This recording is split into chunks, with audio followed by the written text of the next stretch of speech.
Hello there and welcome to the news tonight this Wednesday evening as Parliament, both houses of course finished the budget session, and we're going to take a closer look at whether the government has been able to achieve a bit of what it had gone out to achieve. I'm Tracy Shilshi and let's start with the headlines. The budget session of Parliament comes to an end with 35 Lok Sabha sittings. Both houses passed 24 bills. The upper house clears Companies Amendments Bill 2014. Legislation is expected to improve ease in doing business and check fraudulent companies. Supreme Court bans the use of photos of politicians in government ads, says only images of the President, Prime Minister and the Chief Justice can be used with its approval. And gunmen spray bullets in a packed bus in Karachi, kill at least 43 Shiite Muslims. Splinter group of the Pakistani Taliban claims responsibility.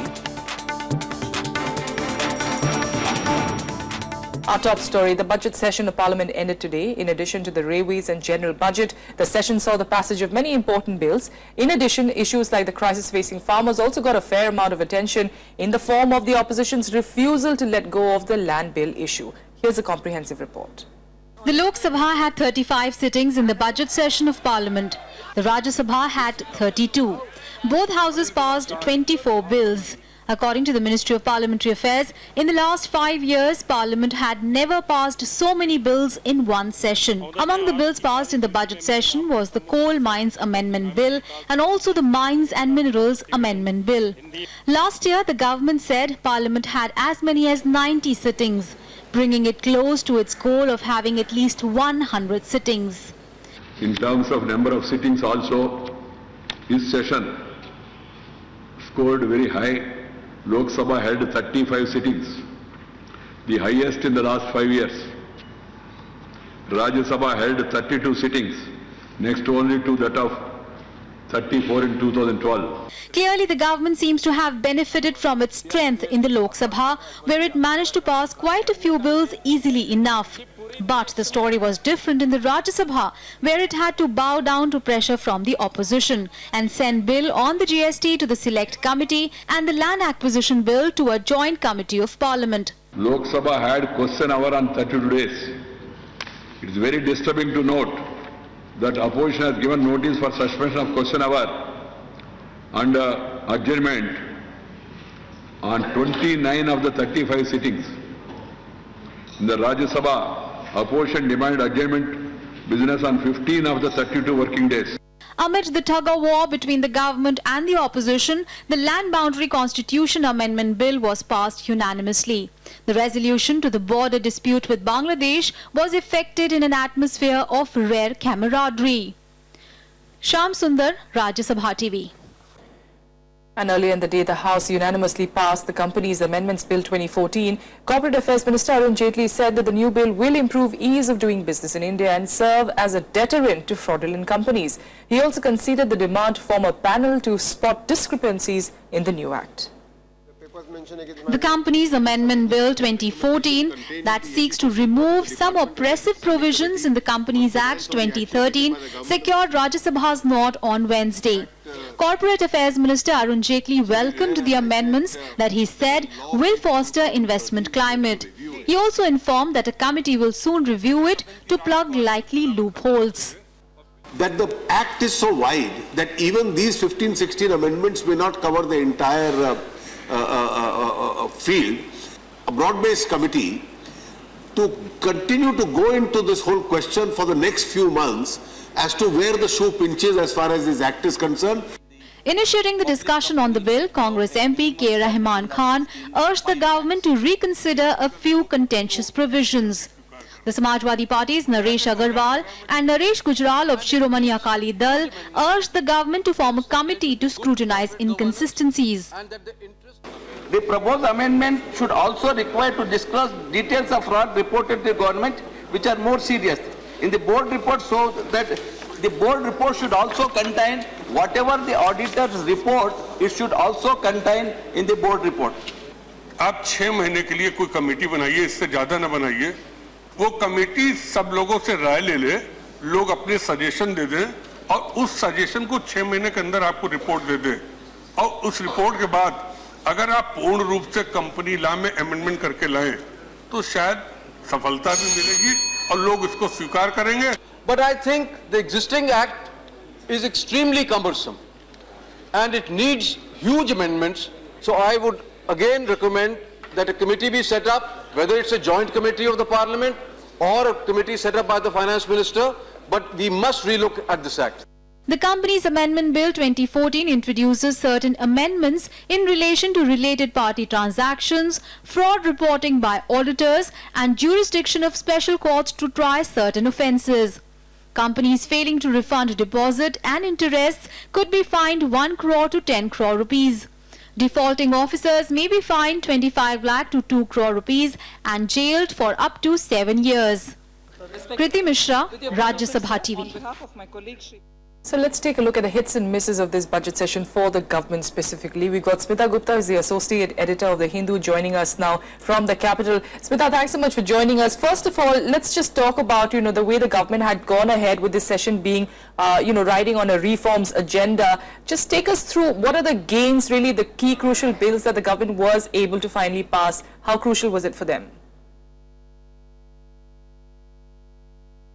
Well, I think if one looks at the sheer volume of legislation that has been passed, I think the government has reasons to congratulate itself, because it got the coal bill through, it got the mines bill through, it got the insurance bill through.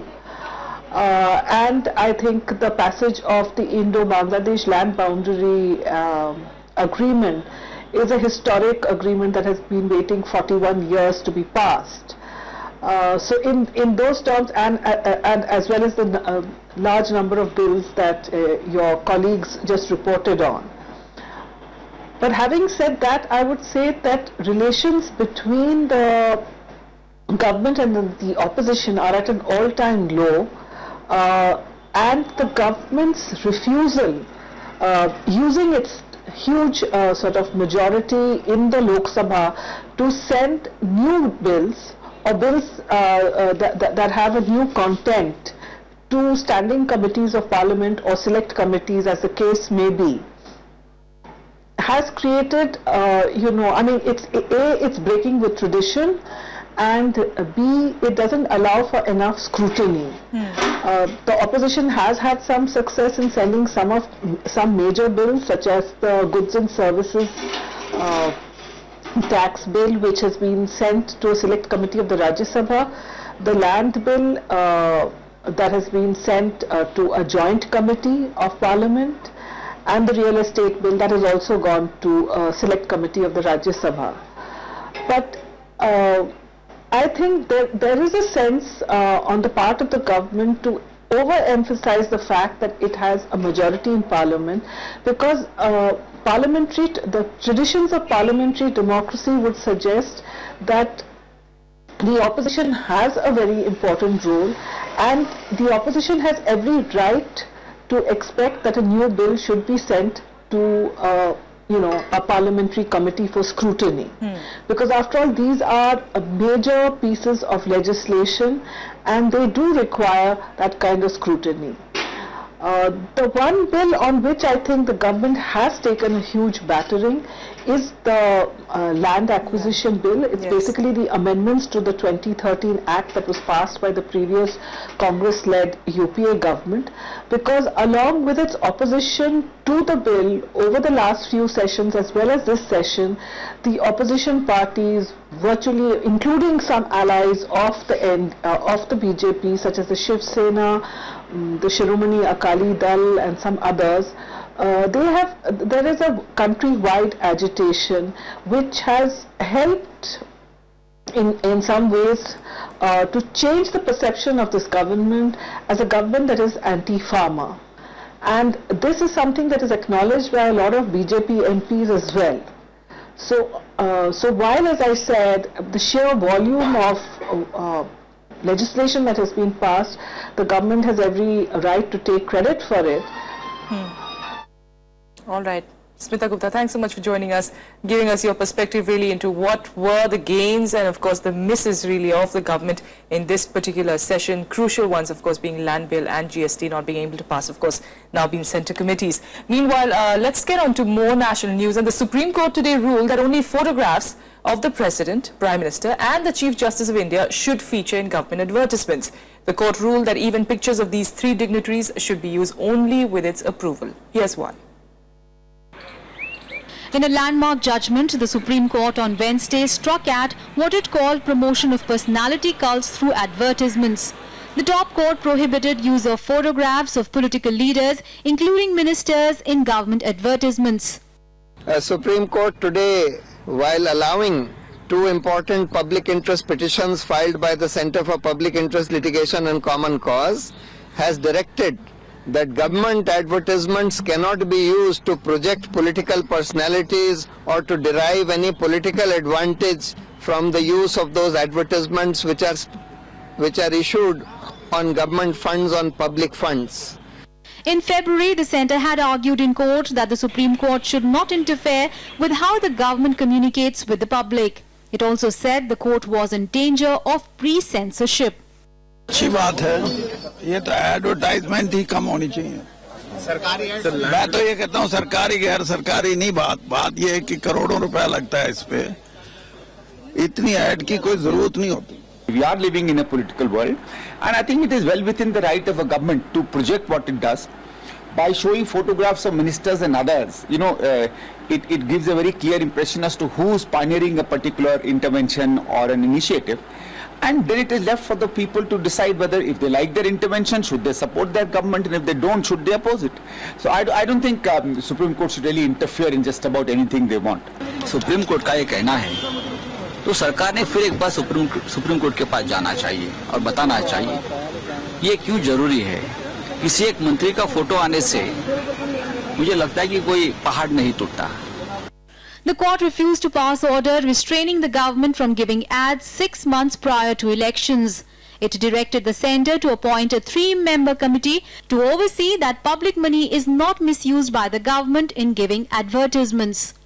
Bureau Report, Rajya Sabha TV. With that, let's get you some quick national news updates. The Delhi High Court today appointed an amicus curiae to examine the role of the police in road rage incidents. The decision came after a PIL was filed about the conduct of police in such cases. The PIL also cited the recent incident of a traffic police officer assaulting a woman with a brick in New Delhi. The amicus curiae has also been told to examine the reasons behind the rise in such incidents. Former Gujarat Chief Secretary Achal Kumar Jyoti today assumed charge as the new Election Commissioner. He will have a tenure of 3 years. Jyoti is a 1975 batch IAS officer who retired as the state Gujarat Chief Secretary in January 2013. The Enforcement Directorate today summoned actor Shah Rukh Khan over charges of forex violations. An audit by the ED concluded that his IPL team, Kolkata Knight Riders' shares were undervalued during a transfer transaction.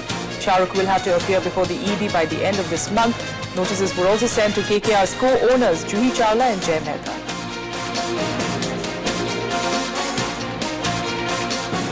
A quick break here. Still ahead, international news. A North Korean defense minister is executed for sleeping at a military event, claims a South Korea spy agency.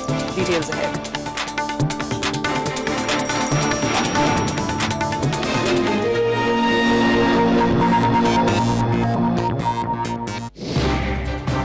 Was it a religious symbolism or was it politics of faith? It was his way of demonstrating his faith. The encroachments also happened due to some kind of a political patronage, irrespective of which party is there. I will not deny this.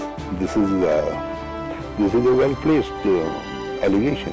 BJP also mixes politics with faith. BJP has no faith they have no faith in Lord Rama.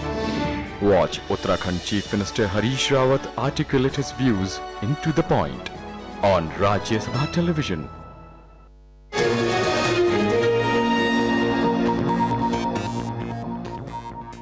Welcome back. You're watching the news tonight. Now, Prime Minister Narendra Modi will leave tonight for his 3-nation tour to China, South Korea and Mongolia. The first leg of Modi's visit will focus on cementing India's relationship with China by leveraging growing trade and economic ties. Here's more. मैं बहुत दिनों से इंतजार कर रहा था चीन यात्रा के लिए।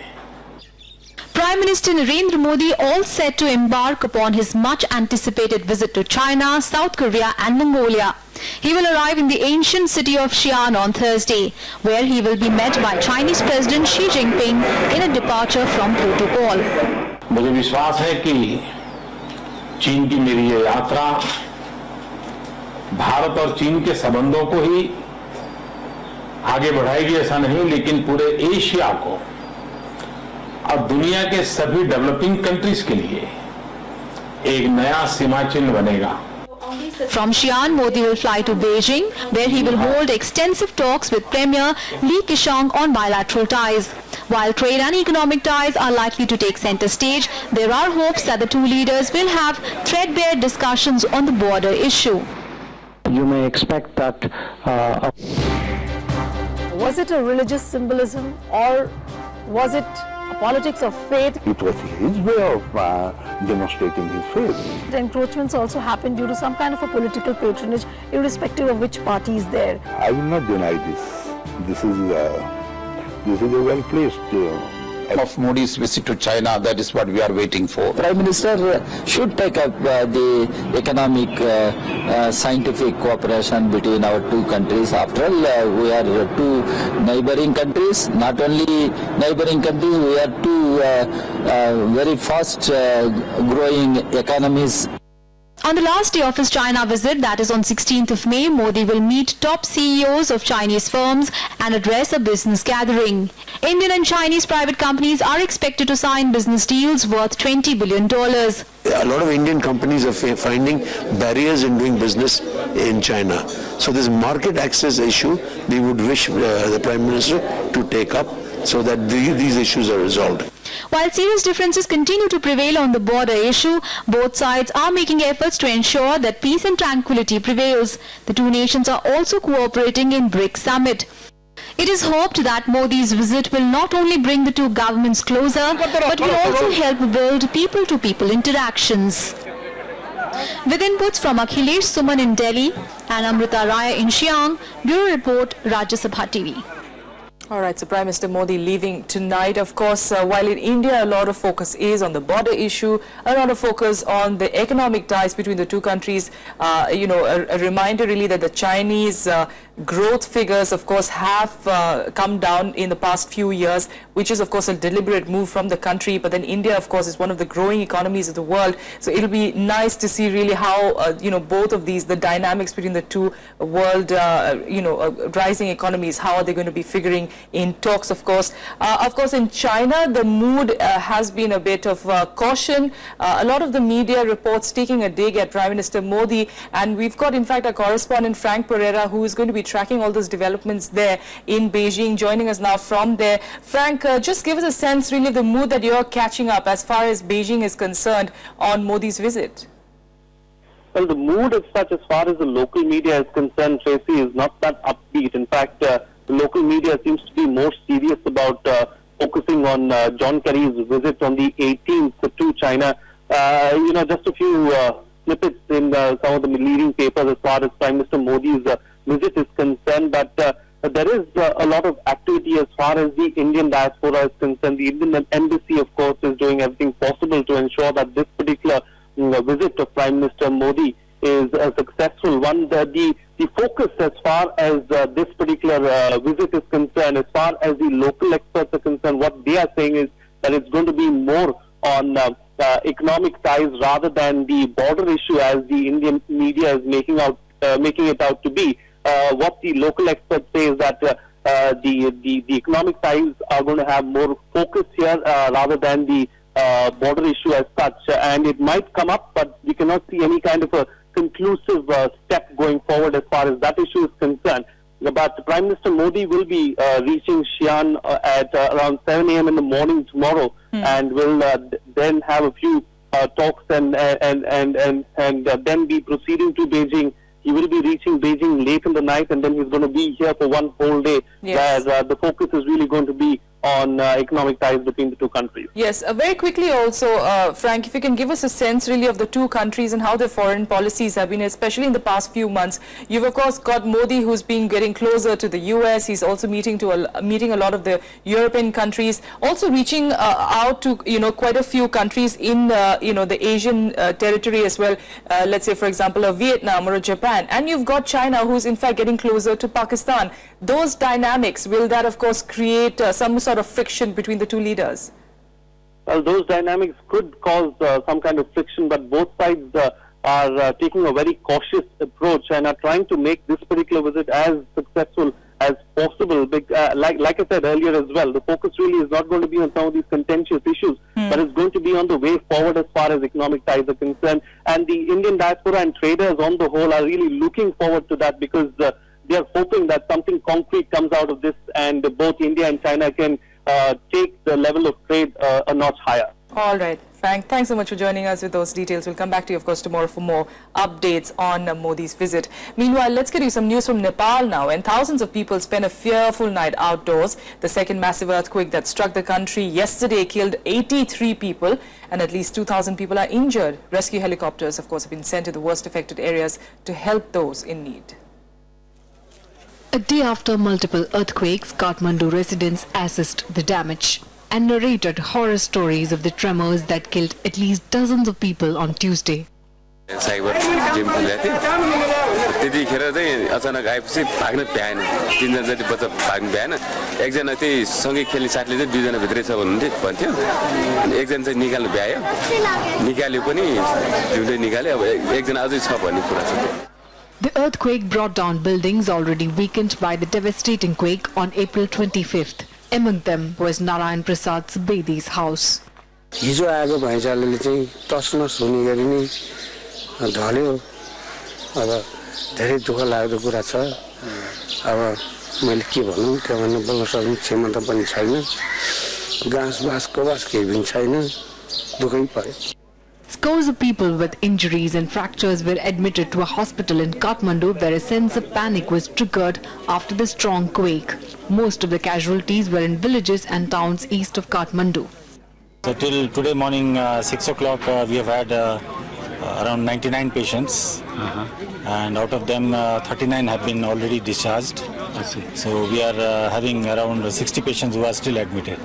Meanwhile, ahead of the impending monsoon months, scientists are worrying that torrential rains could trigger landslides. After losing their home in Tuesday's 7.3 magnitude earthquake, Ishwar Paudel and his family are living in a small makeshift settlement along the landslide-prone area near the village of Jur.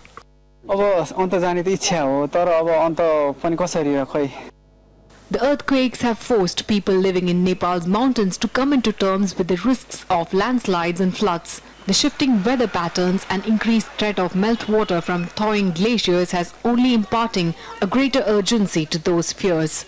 Bureau Report, Rajya Sabha TV.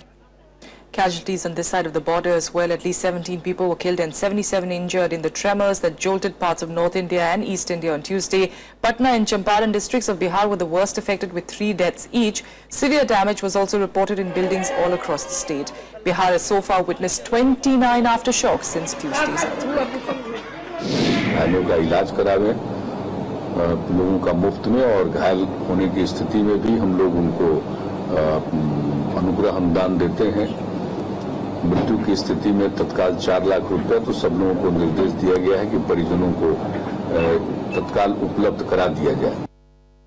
And now to Pakistan, where in another daring attack, gunmen on motorcycles shot dead at least 43 people travelling on a bus in Karachi.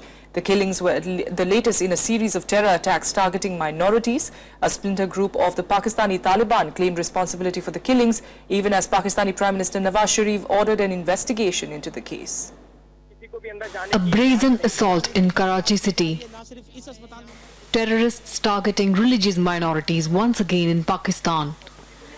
6 gunmen shot dead at least 43 Shiite Muslims travelling in a bus. Over 20 people were reportedly injured. Police said the victims were on their way to an Ismaili Shia place of worship. औरतें और नौजवान ज्यादा थे उसके अंदर और तकरीबन जब हम गए तो फिर अंदर देखा तो बड़े लाशें थी उसके अंदर और वो वहाँ खड़े करके जो ड्राइवर था वो वहाँ से जा चुका था। वो जो बाद में पता चला कि जी वो किसी G3 G17 का मिनी बस का ड्राइवर था जो छोड़ के यहाँ पे चला गया ना। 9mm है, SMGs हैं और दूसरे मुख्तलिफ वेपन्स हैं। अंदर जाके मारा गया, बाहर से फायर नहीं हुए।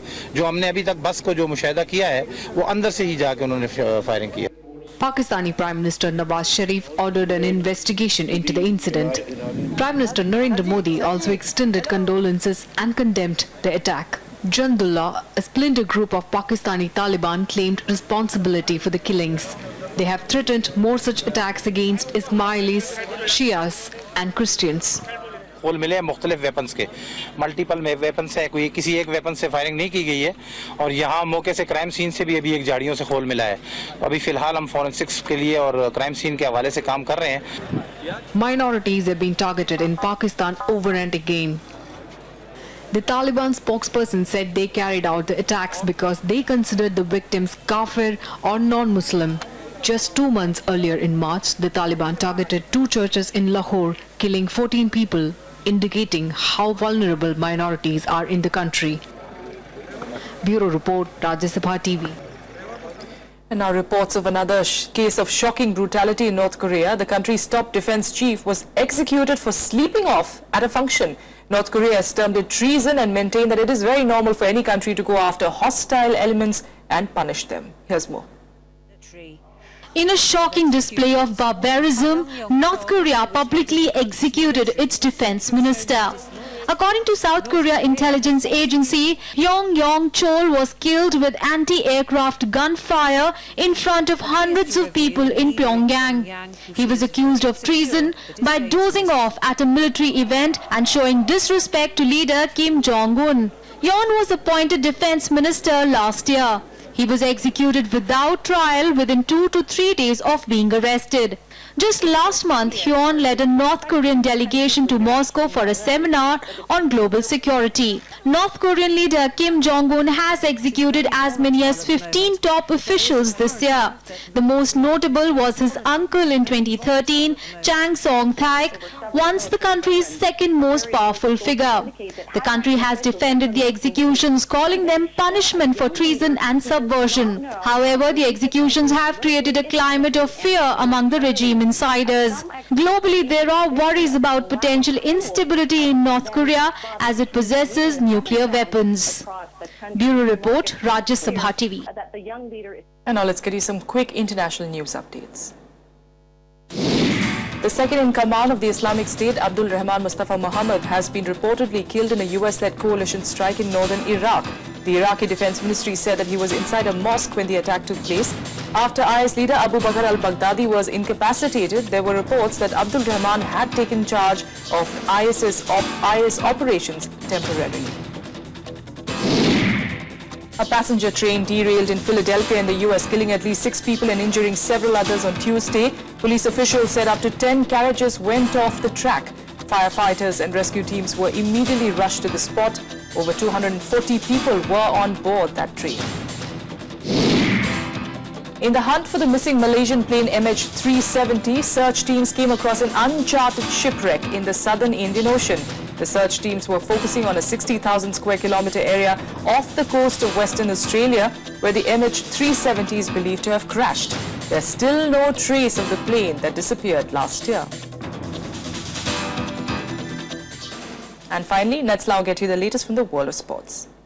The proposed cricket series between arch rivals India and Pakistan in the UAE, of course, we'll be getting you that bit in just a bit. But for the moment, we're of course talking about tennis, and in that match, of course, we did see some crucial wins, of course, by the former champions there. We'll get you details of that in a little bit.